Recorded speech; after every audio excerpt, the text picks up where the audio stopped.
Boa noite. Irei começar a apresentar o seminário de Ciência Política sobre ideologias políticas.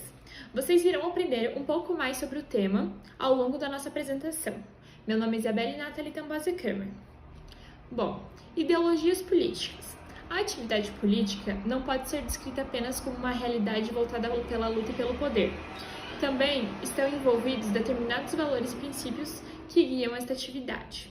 Quando são compartilhados por indivíduos, grupos ou organizações sociais e voltados para a ação prática na sociedade, são chamados de ideologias políticas.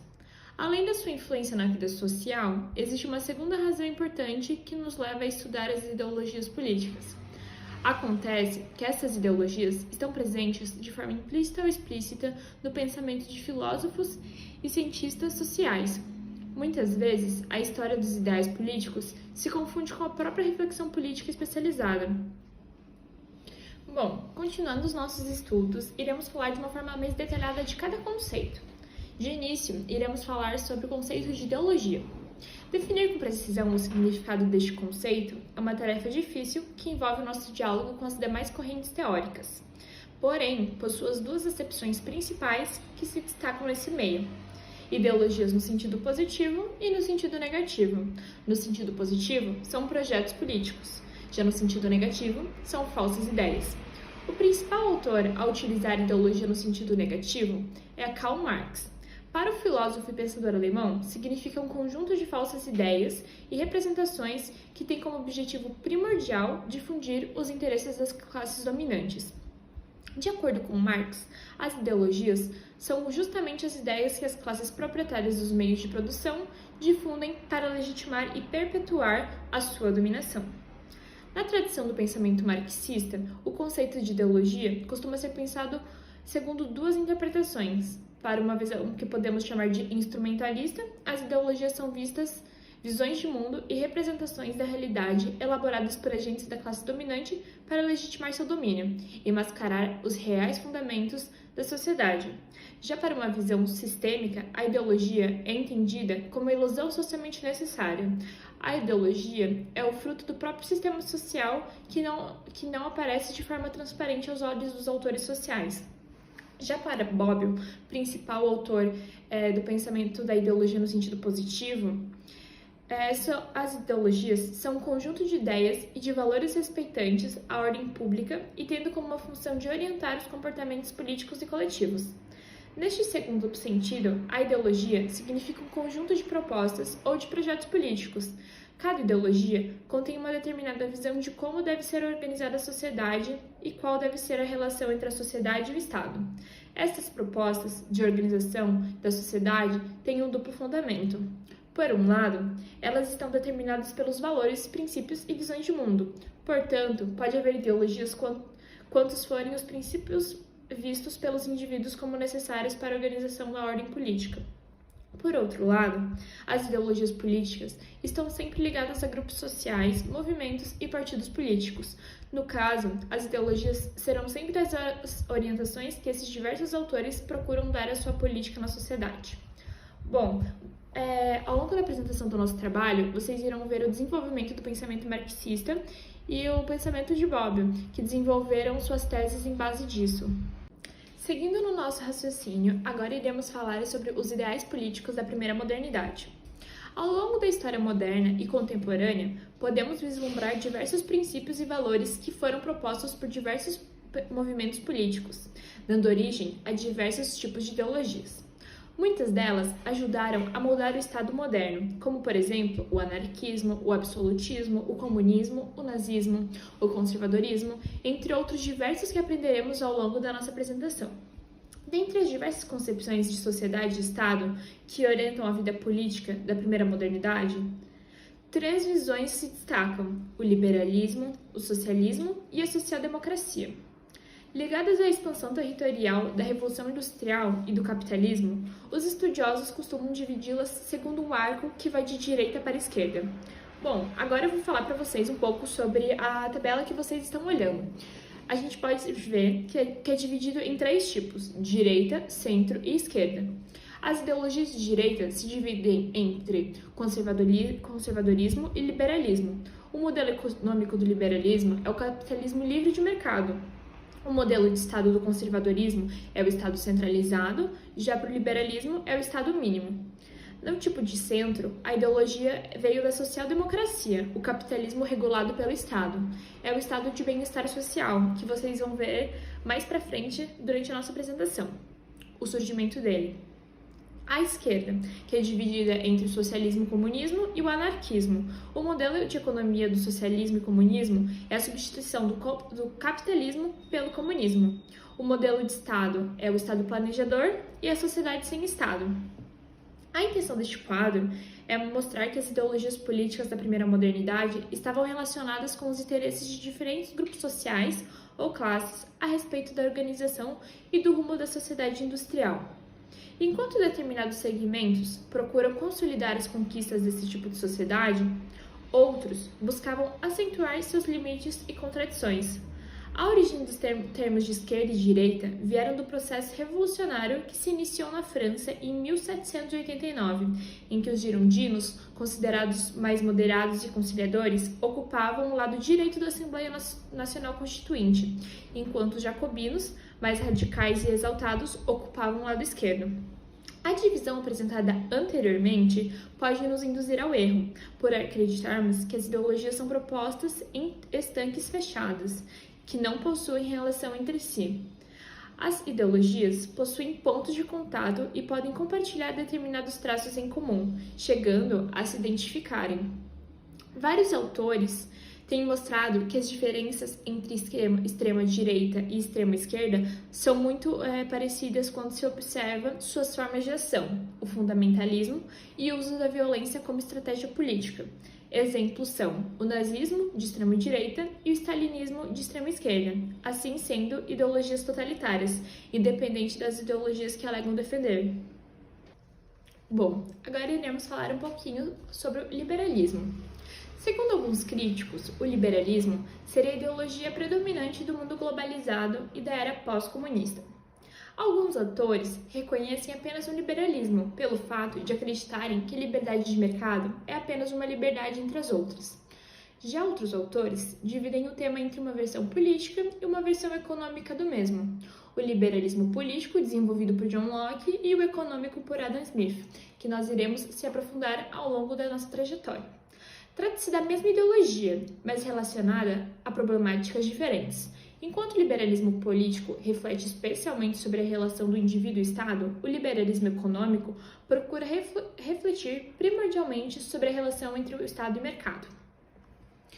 Enquanto o liberalismo político postula a não interferência do Estado na vida privada, o liberalismo econômico postula a tese de não interferência do Estado na vida econômica.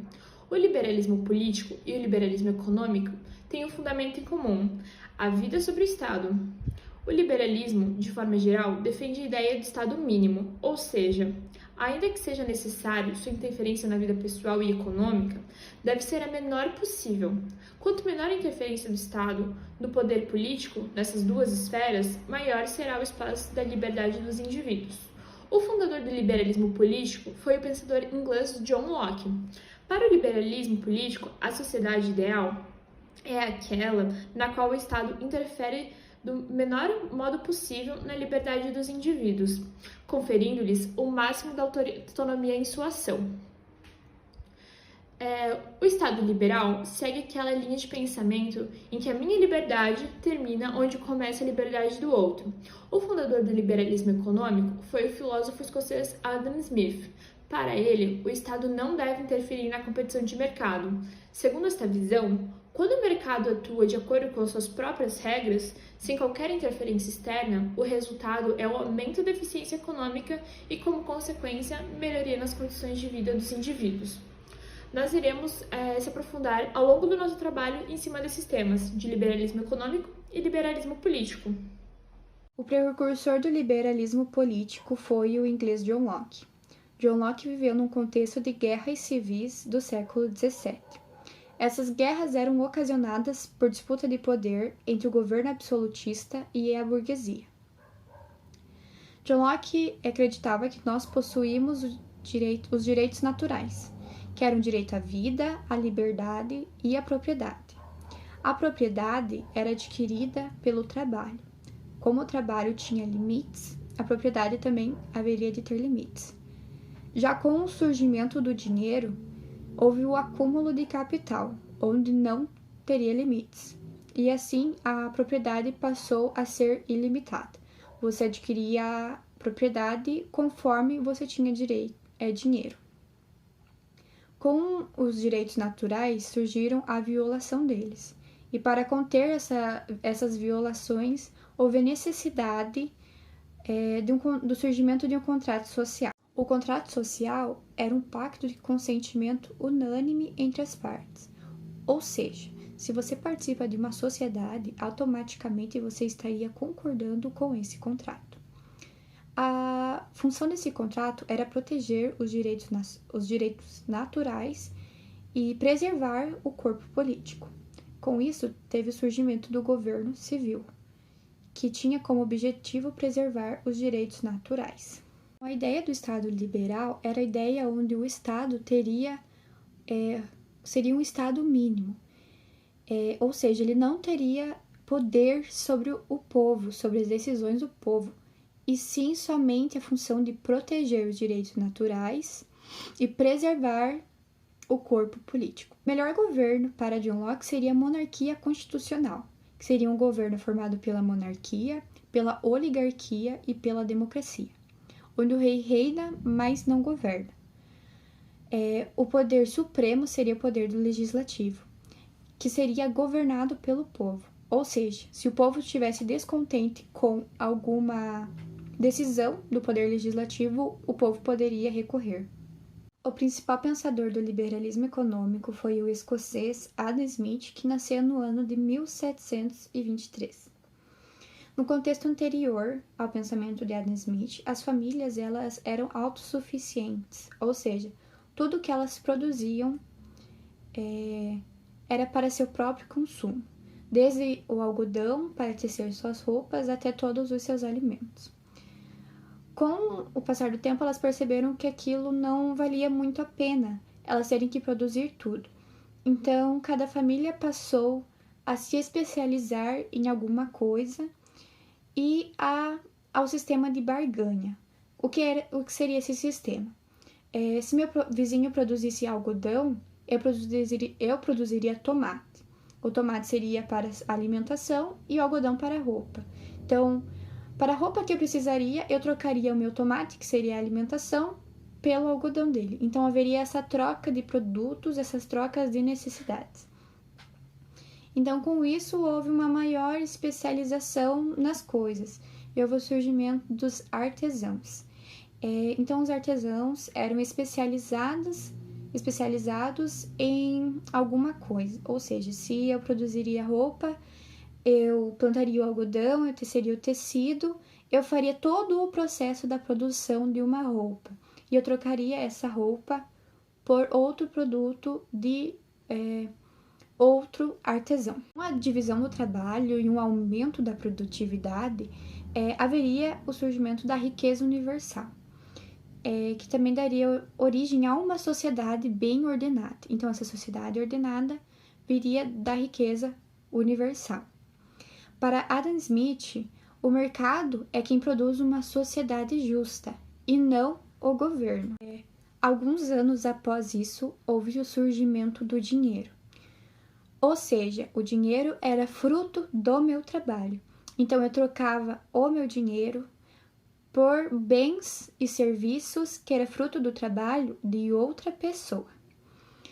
Após o surgimento do dinheiro, então, com as revoluções industriais, houve o surgimento da fábrica, que haveria uma maior especialização. Eles eram focados mais em produzir em quantidade do que com qualidade. Enquanto eu, que produzia roupa, fazia todas as etapas do processo, na fábrica, um teceria o tecido, outro cortaria o tecido, outro costuraria, outro fazia os detalhes, outro colocava os botões. Então, nesse processo, por cada um ser especializado em sua única tarefa, esse processo ocorreria de uma maneira mais rápida. ou seja, em um menor tempo seria produzido uma grande quantidade. Com o mercado livre, sem a intervenção do governo, não haveria por que se pagar tanto imposto. O governo ficaria responsável somente pela segurança da população e pela administração. O mercado livre produziria igualdade, porque as pessoas concorreriam em pé de igualdade. Então, o Estado mínimo usaria poucos recursos, porque ele não administraria o mercado. Então, com esses poucos recursos, com um imposto menor, a riqueza permaneceria na mão da população e não na mão do governo. Do liberalismo. Uma visão marxista do liberalismo é que a ideologia liberalista é um produto ideológico da burguesia na tentativa de consolidar seu poder político diante da aristocracia e seu poder econômico diante do proletariado. Após experiências autoritárias que tivemos no século passado, como o stalinismo, o nazismo, entre outras, não podemos negar que o liberalismo é um princípio fundamental para uma sociedade bem ordenada.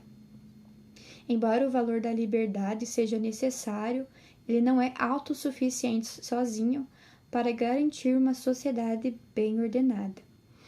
O princípio do liberalismo econômico, de que o Estado é autorregulável, contradiz a própria ordem dos fatos. A justiça social não pode ser produzida pelas forças cegas do mercado. Nesse caso, a ação consciente da sociedade e do Estado é decisiva para a busca de uma sociedade igualitária. O socialismo, fundado por Karl Marx, que foi seu principal teórico, nada mais é do que um programa político com o objetivo central a superação do capitalismo. Então, todas as forças que lutavam pela superação do capitalismo e pela construção de um sistema social alternativo são as forças de esquerdas. Quando falamos sobre a ideologia política do socialismo, temos que distinguir as ideias de Marx, que foi o fundador, das experiências realizadas ao longo do século XX na construção do socialismo. As experiências foram conhecidas como socialismo real. O modelo de Marx. As características dadas por Marx para a futura sociedade comunista são muito amplas e vagas. Um exemplo está na ideologia alemã de 1846, onde Marx afirma que, no comunismo, não necessitaríamos ter uma atividade exclusiva, não precisaríamos ter uma divisão no trabalho, pois poderíamos ser o que desejarmos. Não é porque caçamos uma vez que deveríamos ser caçadores. Podemos ser um dia uma coisa, outro dia outra, e assim em diante como quisermos. Já no Manuscrito de Paris, o comunismo tem uma definição mais filosófica. Ele é descrito como uma superação positiva da propriedade privada enquanto alienação humana, e por isso, como apropriação efetivamente real da essência humana pelo e para o homem. 2 são os fatores que explicam o caráter amplo e vago de Marx ao descrever a futura sociedade comunista. Primeiro, Marx tentava se distanciar dos socialistas utópicos. Eles tinham em mente os modelos ideais para a sociedade, mas nunca botavam em práticas, além de experiências localizadas. E outra, que Marx tentava se manter sempre nos procedimentos científicos. Ele gostava de descrever o presente e falar as tendências para o futuro, mas sem adivinhá-lo. Os estudiosos de Marx tendem a concordar que 2 são os fatores para entender como Marx imaginava a futura sociedade comunista. Primeiro, seriam as abolições de classes. Ele trata disso desde o início de suas obras. No texto do Manifesto do Partido Comunista, ele diz que a característica do comunismo não seria a privação da propriedade privada geral, mas a propriedade burguesa, pois, assim, ele afirma que, em lugar da sociedade burguesa, com sua divisão de classe e seus antagonismos de classes, surgiria então uma associação no qual o livre desenvolvimento de cada um seria condição para o livre desenvolvimento de todos. Na visão dele, a supressão da propriedade privada acabaria com a divisão da sociedade em classes sociais. Com a supressão das classes sociais, Marx afirma que o Estado também deveria ser superado, já que o Estado seria um instrumento para a luta das classes, né? Então, se não há divisão de classes sociais, não há por que termos um Estado. Então, a segunda condição essencial do comunismo para Marx seria a abolição do Estado. O estado inacabado no qual Marx deixou sua reflexão política deu abertura para vários debates e discussões entre os estudiosos marxistas e principalmente entre os membros dos movimentos políticos socialistas. Enquanto alguns destacavam seu lado democratizante, os outros destacavam seu lado mais totalitário. Em uma perspectiva mais democratizante e liberatória, destacou-se o texto da Comuna de Paris, onde Marx analisou e conseguiu refletir sobre as possíveis características da futura sociedade comunista. Ele falava que o verdadeiro segredo era que seria um governo das classes trabalhadoras, seria resultado da luta das classes produtoras contra as classes apropriadoras. A forma política, finalmente, que poderia ser feita a liberação econômica do trabalho. Entre os elementos essenciais para a experiência seria a necessidade das práticas democráticas direta e a troca do mandato representativo pelo mandato imperativo. Antes dessa forma de democracia proletariado se instalar, Marx falou sobre a necessidade de implementação de um período de transição entre o capitalismo e o comunismo, esse período que seria o socialismo, e durante esse período deveria vigorar a ditadura do proletariado. O conceito de ditadura do proletariado foi um dos conceitos mais controversos de Marx, e ainda conseguiu fornecer justificativa ideológica para o caráter repressivo dos regimes totalitários comunistas do século XX, que se apresentaram como a concretização das ideias marxistas. Embora Marx tivesse previsto a existência das revoluções proletárias, as grandes revoluções socialistas só ocorreram após a sua morte. No decorrer do século XX, as grandes revoluções foram a Revolução dos Bolcheviques, a Revolução Cubana, a Revolução Chinesa e a Revolução Sandinista. Esse conjunto de experiências políticas, a fim de concretizar os ideais socialistas de uma sociedade igualitária, foram chamados de socialismo real ou socialismo realmente existente. Apesar da importância desses diferentes acontecimentos, o que realmente marcou a história do movimento socialista durante o breve século XX foi a Revolução Russa. A experiência soviética pode ser definida em 4 fases. Período insurrecional. Esse período compreende toda a mobilização política dos bolcheviques ao poder, sob a liderança de Lenin, Trotsky e Stalin. A ida ao poder pode ser definida tanto pela repressão aos seus adversários durante a Guerra Civil de 1918 a 1922, quanto à montagem do novo Estado soviético, que foi até a morte de Lenin em 1924. Período stalinista. Com a ascensão de Stalin ao poder, a Rússia começou a ter um período de industrialização, controlado e direcionado pelo Estado. Foi acentuado também o caráter totalitário e repressivo do regime soviético, através de expurgo dos membros do partido, através de campos de trabalho forçado e até mesmo de extermínio direto de milhões de pessoas. Esse período foi marcado também pela Guerra Fria. Período pós-stalinista.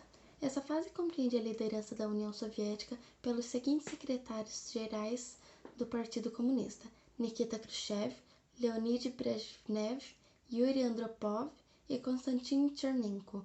Nesse período, a União Soviética estava tentando diminuir o grau de conflito com o Ocidente e diminuir a repressão interna, mas com o caráter autoritário do regime que não diminuía e o isolamento da União Soviética, que não acompanhava a transformação econômica e tecnológica ocidentais, provocou a lenta estagnação e deteriorização interna da experiência soviética.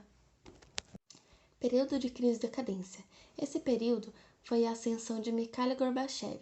Eles tentaram fazer uma renovação política e econômica marcada pelas palavras glasnost, que significa abertura política, e perestroika, reconstrução econômica, mas na tentativa de reconstrução do comunismo, eles acentuaram ainda mais as contradições internas, levando assim com que os países do leste europeu pedissem independência. Então, houve a queda do Muro de Berlim. A organização social do regime socialista soviético assentava-se sobre dois elementos, o econômico e o político. O econômico acreditava que todas as atividades privadas foram eliminadas e os seus bens foram passados pelo Estado. Assim, com os planos chamados quinquenais, o Estado regulava toda a esfera econômica. Assim, ele controlava quais atividades eram feitas e a quantidade delas que eram produzidas. Do ponto de vista político, a espinha dorsal da experiência soviética no poder foi o controle do Estado por meio do Partido Único. A direção do Estado, sob as mãos do secretário-geral do Partido Comunista da União Soviética, também era acompanhado por uma série de mecanismos de controle social. Apesar do socialismo real trazer contradições, ele também trouxe contribuições. Duas são as mais importantes. Uma, eles ajudaram os trabalhadores a se organizarem de maneira melhor e lutarem pelos seus direitos, e ainda despertaram a consciência política dos trabalhadores. Além disso, eles ajudaram a consolidar um valor importante no mundo moderno, o valor da igualdade, pois de fato não existe uma plena liberdade sem a condição social básica para isso e sem justiça social. A grande herança política deste movimento político é a social-democracia, a ideologia política que vamos ver agora. A social-democracia é uma ideologia política que apoia a intervenção estatal para promover justiça social dentro de sociedades capitalistas. Então, ela é considerada uma ideologia de centro-esquerda e pode ser chamada de reformismo ou reformista, devido às suas características menos radicais para a implantação de programas sociais e melhorias na condição de vida do proletariado. Então, ela é a percepção do proletariado da necessidade de se organizar e entrar na política para combater a repressão social. É importante ressaltar que, por mais que ela seja derivada ali de vertentes marxistas, ela não é ela não é a favor da eliminação do capitalismo, e sim da sua regulamentação. Então é por isso que ela tende ali mais a ser centro do que ser esquerda. A social-democracia é uma ideologia que idealiza a implantação do socialismo de uma forma gradual, por meio de reformas legislativas do sistema capitalista, de forma que ele se torne mais igualitário. Ela surgiu dentro do movimento operário de caráter marxista, e a social-democracia apontava para a importância da conquista da democracia através da universalização dos votos e da possibilidade de participação política por meio de assembleias populares.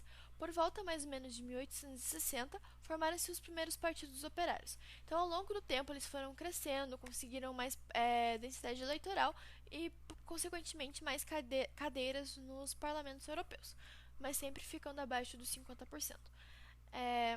Quando eles alcançaram esse nível de poder, esse nível de influência, eles perceberam que seria muito mais difícil implantar o socialismo porque teria grandes custos políticos e sociais. Então ali a orientação deles começou a, de certa forma, mudar.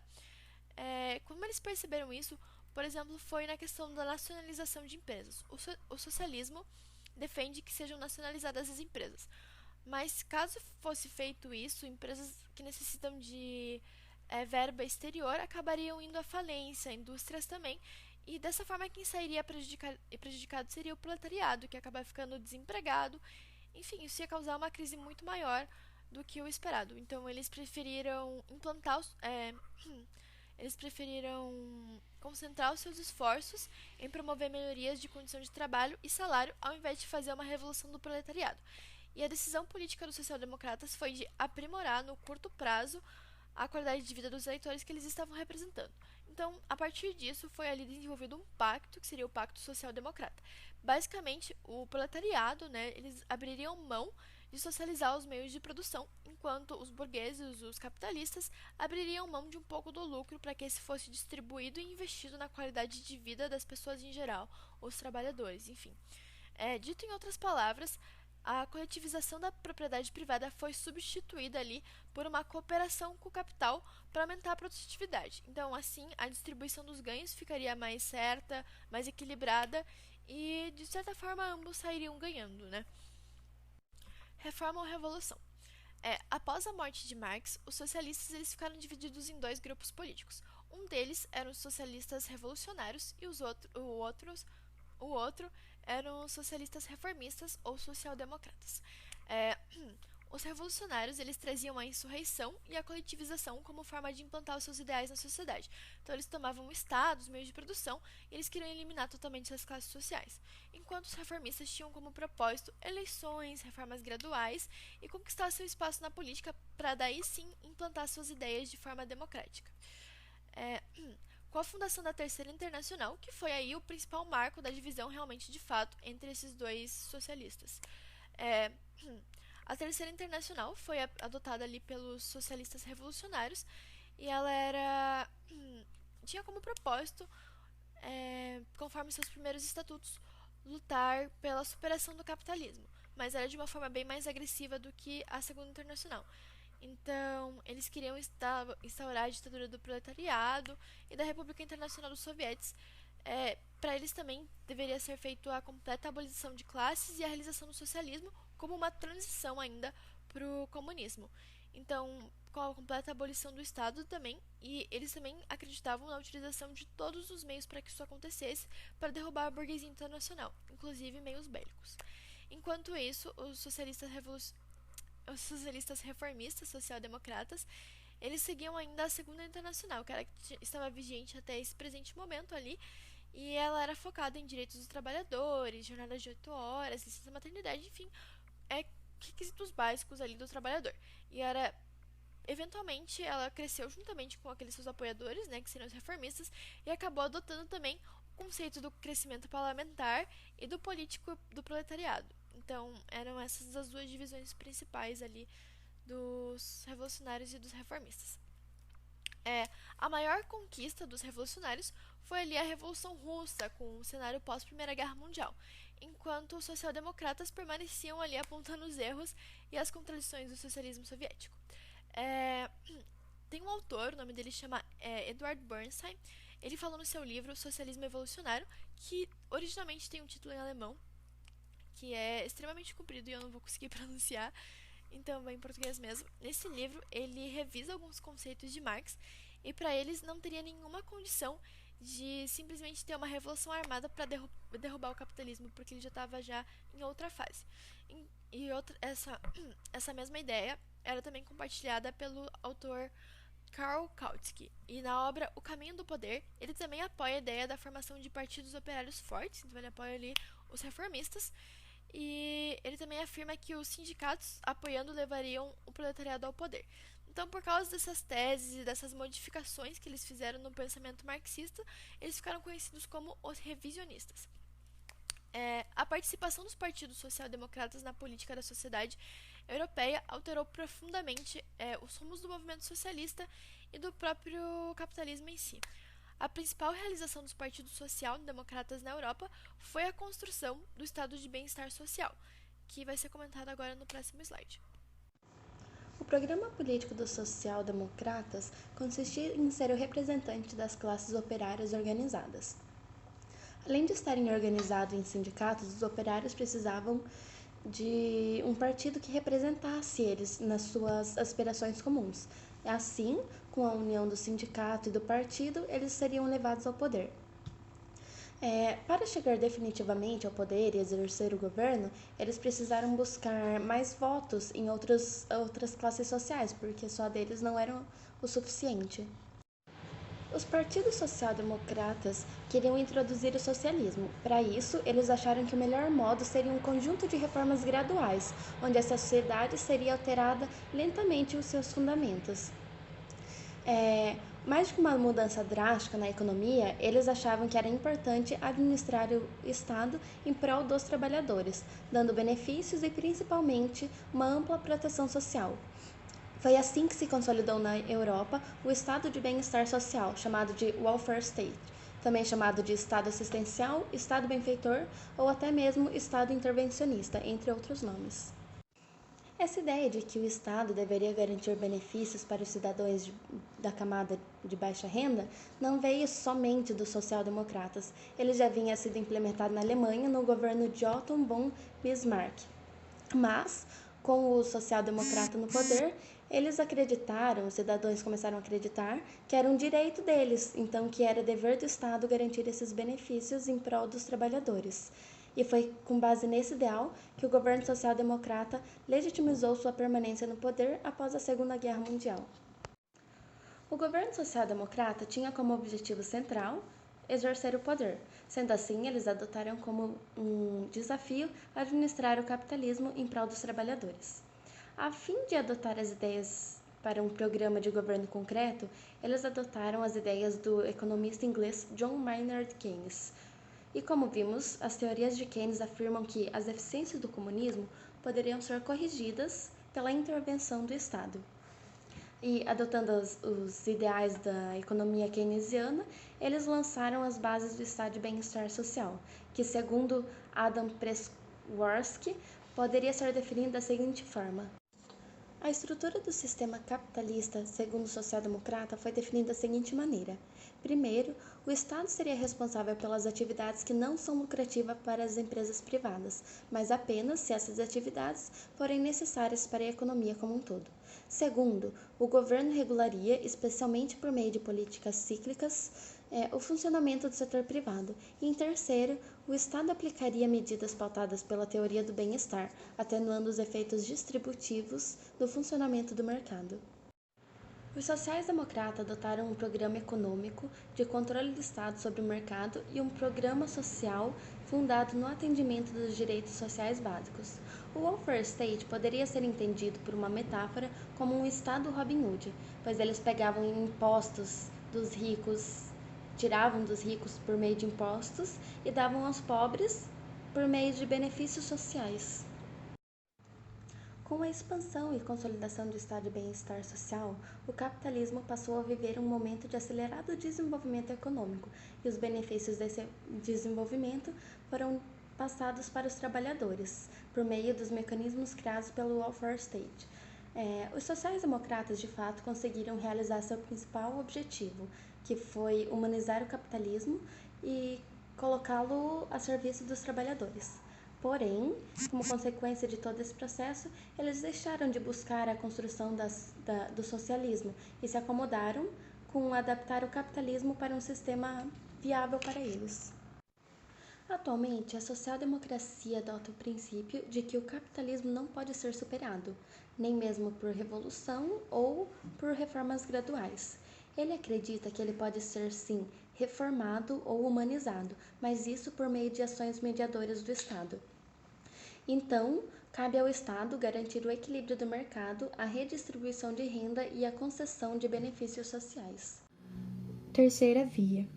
Durante a década de 70, devido às mudanças no padrão produtivo, os gastos com o bem-estar social acabaram colocando em xeque os fundamentos das políticas sociais.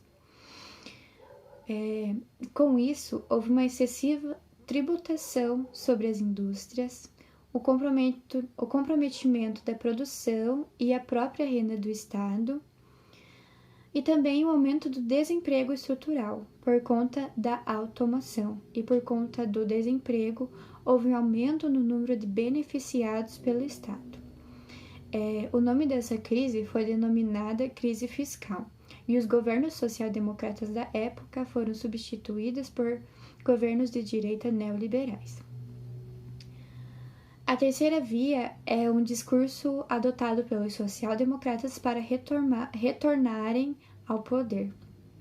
Uma definição dada por Antônio Giddens, a terceira via é: vou supor que a terceira via se refere a uma estrutura do pensamento e da prática política que se visa adaptar a social-democracia ao mundo que se transformou fundamentalmente ao longo das 2 ou 3 últimas décadas. É uma terceira via na medida que é uma tentativa de transcender tanto a social-democracia do velho estilo quanto o neoliberalismo. A segunda modernidade. Ela é, do ponto de vista empírico, considerada como a crise das ideologias. Ela passou a ser identificada na década de 60 e 70 por alguns autores, como Raymond Aron, Edward Shields, Daniel Bell e Martin Lipset. No estudo desses autores, eles identificam uma redução da relevância dos conceitos de esquerda e direita nessa nova modernidade.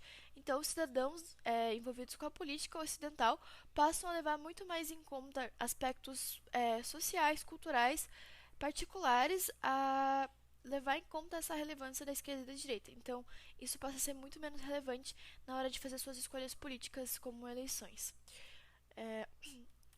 Um marco que é bem explícito para esses autores, como o fim mesmo e a crise das ideologias, seria a queda do Muro de Berlim, que era uma grande representatividade entre essa questão de esquerda e direita, e também o fim da União Soviética. Muito embora essa teoria da crise das ideologias tenha vários autores que falam sobre isso, também tem vários autores que contrapõem isso. No caso seria o Norberto Bobbio, que eu vou citar aqui, que afirma que a esquerda ela ainda vive em todas as propostas políticas que se baseiam em igualdade, enquanto a direita ainda se caracteriza por justificar a desigualdade baseada em outros princípios. Outro autor também, que contrapõe a teoria da crise das ideologias, é o Anthony Giddens, que também não reconhece o fim das ideologias, mas ele menciona a troca de lado de ambas. Então a esquerda e a direita passam a se tornar invertidas, enquanto a esquerda se torna mais conservadora, a direita tem um caráter mais neoliberal. Isso é perceptível se a gente analisar ali o estado de bem-estar social e o estativismo soviético para a esquerda, e enquanto a direita tem propostas neoliberais, trazem uma proposta de futuro e continuidade ao capitalismo. Então, por mais que a gente possa reconhecer ali realmente uma redução nesse caráter de divisão entre esquerda e direita, e há realmente um enfraquecimento das ideologias da primeira modernidade, o autor menciona que realmente elas permanecem presentes ainda no nosso dia a dia. Então, os motivos do enfraquecimento dessas ideologias seriam excesso e carência. Como assim excesso e carência? Excesso no sentido de que a luta e os valores de igualdade e liberdade defendidos pela esquerda e pela direita no início do século XX passam a ser abertamente consolidados ao longo da era moderna. Então, direitos básicos do trabalhador, enfim, no geral, que eram as coisas pelas quais eles realmente lutavam e faziam grande comoção, já são abertamente aceitos. Então, dessa forma, eles não provocam divisões e mobilizações políticas como provocaram na primeira modernidade. Então, mas por uma questão assim de novos tempos, da própria evolução da sociedade. Enquanto a carência que eu mencionei, ela aponta para o fato de que na segunda modernidade apresentam-se outros problemas de organização que a gente não consegue tratar ali usando os ideais políticos da primeira modernidade. Então seriam questões que não seguem as ideologias tradicionais, como questões do meio ambiente, direitos da mulher, risco de grande ameaça, individualização social e outros problemas que são vistos mais agora na segunda modernidade. Então, eles também não encontram ali resposta nessas visões totalizadoras da sociedade industrial da primeira modernidade. Então, justamente por isso que não tem mais tanto esse debate entre esquerda e direita e tem mais questões culturais que embasam as discussões políticas dos dias de hoje.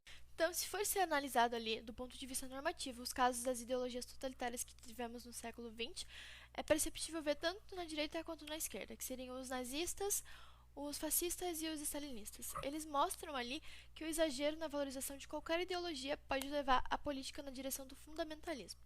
Então, essas ideologias, elas têm valor à medida que elas aumentam a política de princípios e valores. Mas quando elas são absolutizadas e tornadas em verdades irrefutáveis, elas acabam causando o caos e a destruição da sociedade. Aqui nesse quadro a gente tem, ele partiu de uma sugestão de Zelig Kuloparik, então é possível identificar aqui os 3 elementos que ele classifica como quando há uma, para serem enfatizados quando há uma valorização exclusivista de alguma ideologia. Os princípios aqui são a physis, o nomos e o logos. Ao seu lado direito, na coluna central, tem suas definições da questão da força da natureza, das sociais e humanas e do racionalismo. E aqui na coluna da direita tem as ideologias que estão de acordo com essas definições e com esses princípios. Essa reflexão aqui não quer negar o papel dos valores e princípios para a orientação prática da política, mas ele chama a atenção para o fato de que as ideologias tornam-se um perigo quando a supervalorização de um princípio parte para a totalização de algum projeto societário e político. Então, basicamente, os princípios em si não causam danos à política, eles são inclusive necessários para que sejam formada a política, mas a partir do momento em que qualquer um desses princípios torna-se absolutizado, ele causa o caos dentro da sociedade, porque é impossível que eles se mantenham ali a partir dessa supervalorização, porque se torna algo irracional. Então, as ideologias políticas do século XXI precisam mais do que desprender-se dos problemas da sociedade industrial. Eles não podem ser projetos fechados nem totalizantes, principalmente porque as discussões modernas elas são muito mais de caráter aberto a opiniões, experiências culturais e pessoais, do que para essa questão política da época industrial mesmo. Então, justamente é isso. A segunda modernidade tem um caráter mais aberto para discussões, para opiniões e para uma cultura mais evoluída, podemos assim dizer.